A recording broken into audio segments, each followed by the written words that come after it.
Bon, alors au passage, avant qu'on attaque la vectorisation sur les deux autres images, je vous montre quelque chose qui peut vraiment être intéressant comme manière de travailler dans Illustrator et qui fonctionne aussi dans Photoshop. Il s'agit d'enregistrer un fichier Illustrator, celui-ci, et de l'importer dans un autre fichier Illustrator.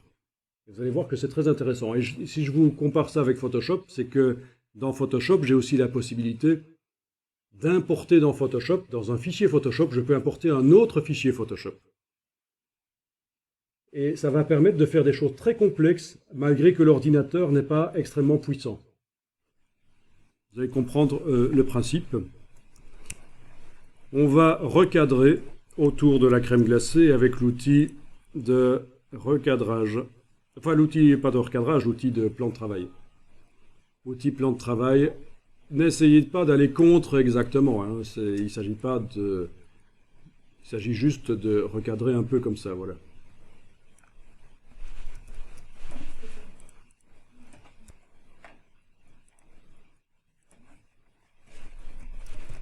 Voilà.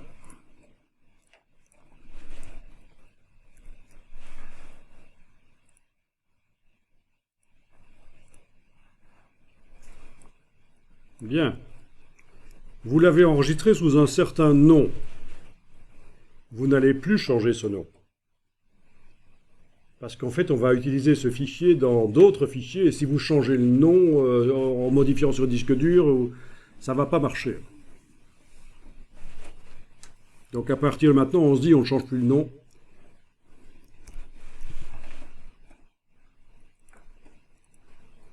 Et vous allez créer un nouveau document.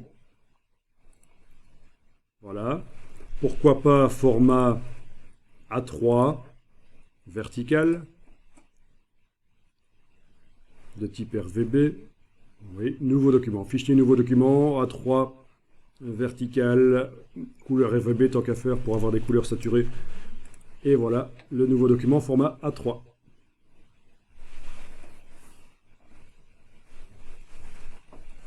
Alors, notre premier document est toujours ouvert là à côté, mais ça n'a aucune importance. Qu'il soit ouvert ou fermé, ça n'a pas d'importance. D'ailleurs, je vais le fermer, ce sera plus clair pour vous, je vais le fermer. On n'a plus qu'un seul document ouvert. Donc j'ai cliqué sur la petite croix pour mon document, le premier, hein, la crème glacée, il est fermé.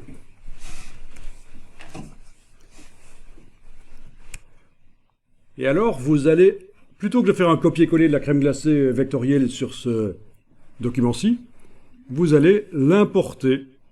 Fichier importé. Voilà. Et la case liée est cochée, c'est important, vous allez voir pour la suite.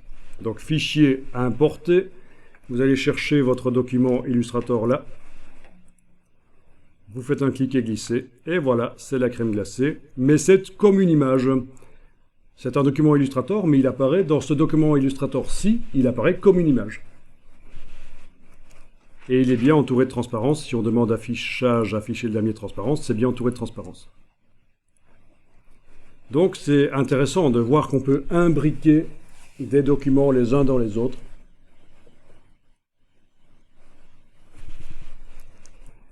Ok, on va dupliquer ce document. Enfin, oui, cette image, avec la flèche noire, je le duplique. On peut les superposer partiellement, comme ça, voilà. Il faut essayer de faire un truc qui ressemble à quelque chose, évidemment. Oui. Objet disposition au premier plan, ça peut servir. Enfin voilà, vous voyez qu'on peut les dupliquer, nos petites crèmes glacées. Et bien entendu, vous allez pouvoir les mettre dans une illustration qui va comporter éventuellement une table. Je fais un rectangle là. C'est juste pour montrer qu'on peut évidemment faire plein d'autres choses dans la page. C'est certain. Donc j'ai tracé un rectangle et je lui ai mis une couleur de fond. Avec la flèche blanche, je peux aller prendre des points pour essayer de faire une espèce de perspective. Et voilà. Donc c'est juste pour montrer que voilà, on peut tenter de faire une espèce de table que je vais passer à l'arrière-plan. Objet disposition arrière-plan. Donc vous voyez qu'ici j'utilise objet disposition premier plan arrière-plan plutôt que d'utiliser la palette des calques. mais ça revient au même. Bon, quoi qu'il en soit, j'ai une illustration.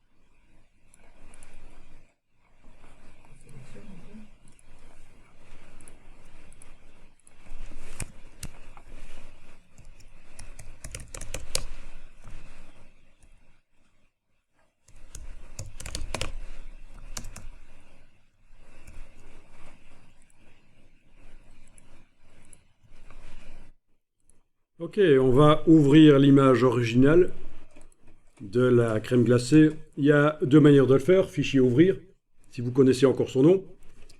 Ou alors, dans la palette des liens, vous allez dans le menu fenêtre, liens, et vous voyez les images utilisées par notre document, que j'ai appelé plusieurs ice creams. Mais en fait, c'est la même image, et en fait, c'est même pas une image, c'est un fichier Illustrator. Mais c'est pas un problème. Vous savez qu'on sait faire ça dans InDesign aussi. On sait aussi importer un fichier InDesign dans un autre document InDesign. Quand vous voyez dans les débuts de magazine qui vous montrent, vous pouvez commander les éditions précédentes du magazine. Il vous montre en tout petit la couverture du magazine. Mais c'est ça, hein. C'est une page c'est un document InDesign d'une page, la couverture qui a été importée dans... pour vous montrer, voilà, c'est comme ça. Bon. Donc, n'hésitez pas à agrandir la palette pour voir tout.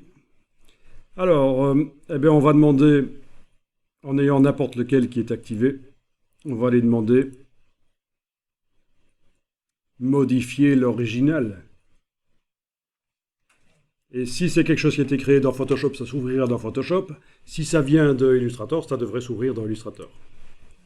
Voilà. Il s'est ouvert. Bah, testez juste changer une des couleurs, par exemple. Avec la flèche blanche plus... Ben oui, puisque... En fait, c'est un groupe tout ça. Oui, hein, c'est un groupe puisque c'était issu d'une vectorisation. Le panneau vectorisation nous avait créé un groupe quand on avait demandé de décomposer. Donc, pour avoir accès à chaque élément, flèche blanche plus. Cliquez à côté, cliquez sur l'élément. Bon, vous pouvez tenter de changer les couleurs, notamment. Et puis on verra les formes, puisque vous avez demandé comment on fait pour changer les formes facilement. Voilà, j'ajoute des choses. Ok. Et bien voilà, j'ai modifié ma crème glacée, ça c'est sûr.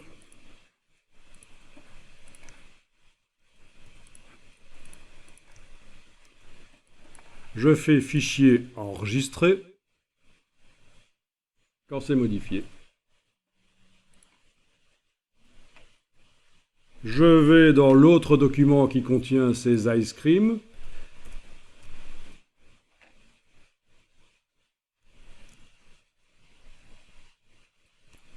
Et après quelques secondes, tiens, le document me dit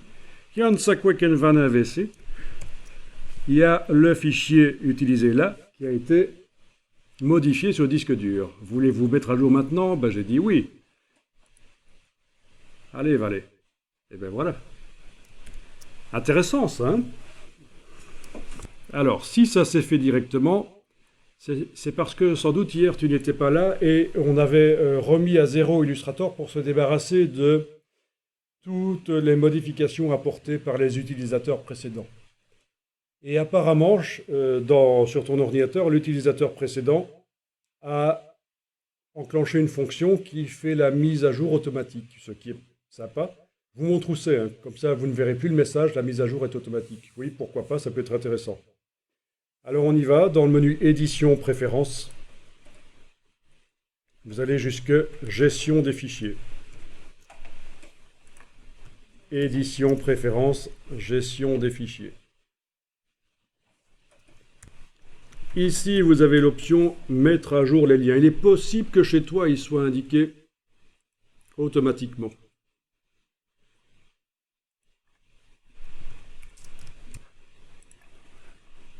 D'accord. Donc, oui, chez toi, ça l'a fait tout de suite. Ok, je vois pourquoi.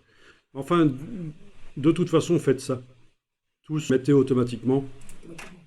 Oui, comme ça, chez tous, quand vous allez modifier la crème glacée, par exemple, voilà, ici, je mets du blanc ou un dégradé que je vais retracer avec l'outil dégradé. Voilà, on va dire que ça, c'est bon. J'enregistre, fichier enregistré, sans changer le nom. Je vais dans mon document, et vous voyez, c'est automatique maintenant. Tout de suite. Hein. Je pourrais même mettre les deux fenêtres côte à côte. Ça serait intéressant aussi. Est-ce que ça marche chez vous quand vous sélectionnez avec la flèche blanche plus une des couleurs et vous allez mettre un dégradé que je peux aller choisir aussi dans mes palettes bibliothèques, hein, chose qu'on a déjà faite. Voilà, fichier enregistré. Je vais dans le document là, qui est dans l'autre onglet, j'attends un peu. Automatiquement, ça se met à jour maintenant. Alors, vous aviez posé la question de modifier les formes. Oui, normalement, c'est avec la flèche blanche, avec la plume, avec les outils cachés derrière la plume. Ajout de point d'ancrage, suppression de point d'ancrage, modification des angles. Mais on peut aussi sélectionner tout simplement certaines portions de notre illustration avec la flèche blanche plus, bien sûr, puisque ça fait partie d'un groupe, et aller modifier au crayon. Donc il va falloir aller chercher le crayon derrière l'outil Shaper. Le crayon. Et sur votre forme qui est sélectionnée, vous allez pouvoir reprendre et redessiner. Voilà, ça peut être une solution. Allez, reconfigurer oui, le dessin de cette forme-là.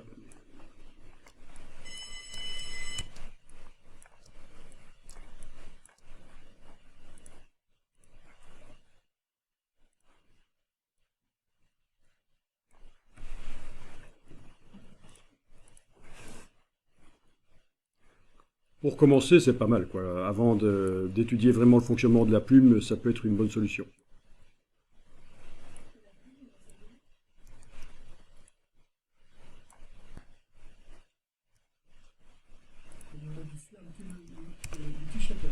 Non, l'outil.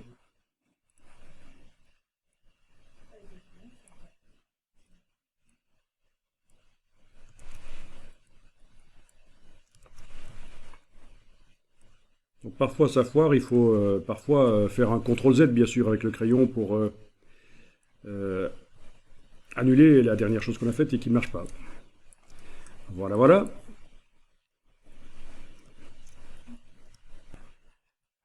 Alors il y a d'autres possibilités encore. Regardez éventuellement ceci. Je vais aller chercher les outils géométriques. Je vais dessiner avec un rectangle à coin arrondi. Pendant que je dessine, je peux jouer sur les flèches au clavier pour modifier l'arrondi. C'est un vieil outil, mais enfin, quand on est débutant dans Illustrator, pourquoi pas. Donc c'est l'outil rectangle à coin arrondi. Et j'ai modifié avec les flèches haut et bas la valeur d'arrondi, mais une fois que c'est validé, c'est pas dynamique. Les arrondis sont là, on ne peut plus les modifier. C'est un vieil outil de Illustrator en fait. Alors regardez, ne faites pas pour l'instant, je vais juste ici modifier déjà rapidement un peu la couleur qu'on y voit un peu plus clair là, voilà. Puis avec la flèche blanche, oui la flèche blanche, je vais, mais d'abord avec la flèche blanche plus là éventuellement, je vais aller le repositionner comme ça, avec la flèche blanche qui est à côté et aller remodifier là, voilà. Vous voyez ce que je vais faire? Je vais allonger le cône de la crème glacée. Voilà. À partir de là, je dois sélectionner à la fois cet objet-là et le cône original, avec la touche majuscule. Ah ben non, avec la flèche noire, ça n'ira pas, parce que ma crème glacée est un groupe. Je suis obligé d'utiliser, pour sélectionner, je suis obligé d'utiliser la flèche blanche plus. Ben oui, sinon tout le reste de la crème glacée se sélectionne et pas seulement cette forme-là. Donc clic, majuscule clic, les deux sont activés, vous voyez. Et je vais demander dans Pathfinder, demander de fusionner. Seulement ça va foirer. Je vous le dis tout de suite. Je fusionne, voilà. Parce qu'en fait, la nouvelle forme créée prend la couleur de l'objet qui est à l'avant-plan. Donc j'annule. Avant de faire ça, j'ai intérêt à faire passer cet objet-là à l'arrière-plan. Objet disposition arrière-plan. Avec la flèche blanche plus, j'active cet objet-là et celui-là, touche majuscule. Je fusionne. Réunion, là, dans le Pathfinder. Et voilà, la couleur prise est celle de l'objet qui est devant. Toujours. Donc ça m'arrange que ça soit comme ça. Ok, donc bien sûr, bon, c'est pas génial, mais il va falloir adapter. C'est juste un exemple pour montrer encore une manière de modifier les choses. Oui, bien sûr, les dessins là pourraient être dupliqués vers le bas. Pour ça, je vais peut-être avoir besoin de verrouiller cette forme-là. Attendez, avec la flèche blanche plus, cette forme-là, la verrouiller. Celle-là. Pendant que je vais jouer sur celle-ci. Donc dans l'appât calque,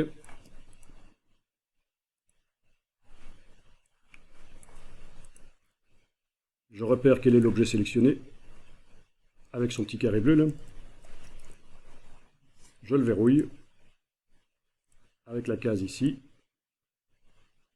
Voilà, comme ça je n'arrive plus à sélectionner. Ce qui va me permettre d'aller travailler facilement ceci. Je les sélectionne. Avec la touche Alt, je les duplique. D'accord. Je les redimensionne avec l'outil transformation manuelle. C'est ça que tu voulais faire à peu près. Hein. Donc c'est pour répondre à ta question. Je n'avais pas prévu de le voir, mais voilà. Je peux même, voyons un peu, avec...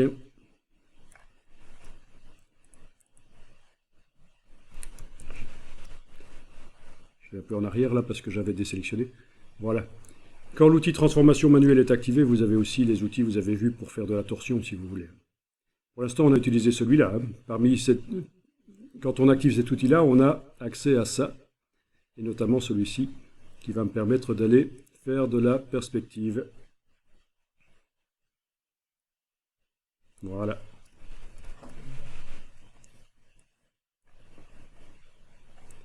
Ok. Repositionnement au clavier. Voilà. Et voilà, donc vite fait. Hein. Pour répondre à ta question, comment dupliquer les formes du dessus. Voilà. Bien sûr, je fais fichier enregistrer. Et comme j'ai enregistré sous le même nom, je n'ai pas changé le nom, le document d'à côté qui utilise les ice creams va se remettre à jour tout seul à un certain moment, puisque dans les préférences gestion des fichiers, j'ai demandé que la mise à jour soit automatique. Ça prend parfois quelques secondes, c'est vrai.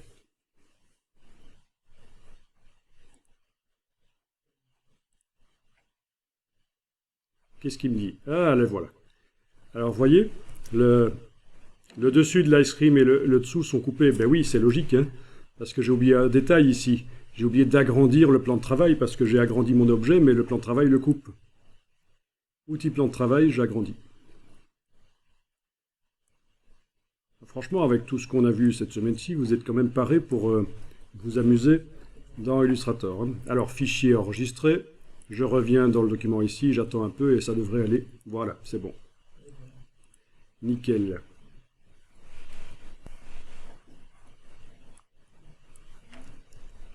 Si vous voulez vraiment délirer, vous pouvez aussi demander, en ayant deux documents ouverts, quels sont les documents qu'on a actuellement ouverts dans Illustrator? Il faut aller le regarder dans le bas du menu fenêtre. Vous avez la liste des documents ouverts. En ayant seulement le document ici et celui-là ouvert, si vous demandez fenêtre disposition mosaïque, il vous met les deux documents côte à côte, sauf qu'ici ça n'a pas marché parce qu'ils ne sont pas détachés. Il faut d'abord que je détache un des onglets en faisant un clic et glisser comme ça, voilà. Ou alors, attendez un peu, encore plus simple pour vous. Fenêtre disposition, oui, vous pouvez demander d'abord fenêtre disposition, tout faire flotter dans les fenêtres. Comme ça, vous n'avez pas besoin de vous occuper de détacher les onglets. C'est Illustrator qui le fait pour vous. On a deux fenêtres. Fenêtre disposition, tout faire flotter dans les fenêtres. Ensuite, fenêtre disposition mosaïque. Et voilà, c'est ce que je vous disais. On a deux documents côte à côte. Et ça, c'est sympa. Vous pouvez travailler le document de droite. Là, la screen, je vais aller changer des couleurs, notamment. Et vous allez pouvoir enregistrer et attendre, juste attendre ce qui se passe dans le document d'à côté. Donc, il n'est pas interdit de travailler en plusieurs fenêtres comme ça. Voyons un peu, du jaune, du vert, mettons du vert, excellent. Tout ça me paraît très appétissant. Fichier enregistré. Et ça devrait se mettre à jour à côté, au bout d'un certain temps.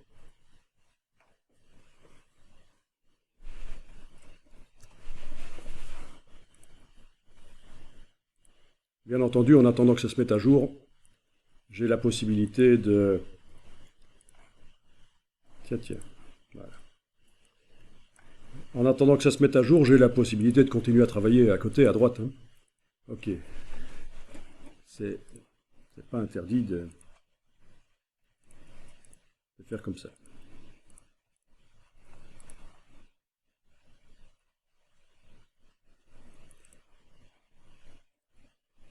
Donc voilà, pour répondre à votre question, comment modifier les formes en tant que débutant, commencer comme ça, et puis la plume, c'est assez rebutant la plume en fait. Hein. Il faut le savoir, c'est assez rebutant au début la plume, donc vous n'allez peut-être pas apprécier trop. Il y a d'autres manières de modifier les choses, et aussi vectoriser des choses. Vectoriser les choses, c'est-à-dire que si vous n'êtes pas très doué pour créer les formes dans Illustrator, eh bien, tentez de les dessiner sur du papier, photographier, ouvrez dans Illustrator et vectoriser comme on a fait hier sur le guépard, par exemple. Une forme noire sur fond blanc, ou même de la couleur. Si vous faites des aplats de couleurs à la gouache, au marqueur, au crayon, vous allez pouvoir les transformer dans Illustrator. Donc on peut faire de l'Illustrator sans comprendre comment utiliser la plume. Fichier enregistré, voilà. Et j'attends la mise à jour d'à côté. Donc je pourrais avoir comme ça dans mon dessin d'à côté 50 ou 200 crèmes glacées. L'ordinateur ne va pas cracher parce que ce sont des images. Et il est capable d'avoir 150 images dans le même document. Par contre, 150 fois tous les vecteurs qui sont là, non, ça vous oubliez. Ça va faire trop de points dans le document. Donc le système d'importer un document Illustrator dans un autre est vraiment très intéressant pour ça, pour faire des choses complexes. Et souvenez-vous qu'on peut le faire aussi avec InDesign, mais surtout avec Photoshop, c'est intéressant. Un document Photoshop dans un autre, par exemple, je vais faire une foule avec plein de personnages. Je peux avoir chaque personnage, c'est un fichier Photoshop séparé sur le disque dur, et je vais amener les personnages dans un autre fichier Photoshop. Et voilà, ça ne va pas demander d'avoir un ordinateur à 5000 € l'ordinateur pour y arriver.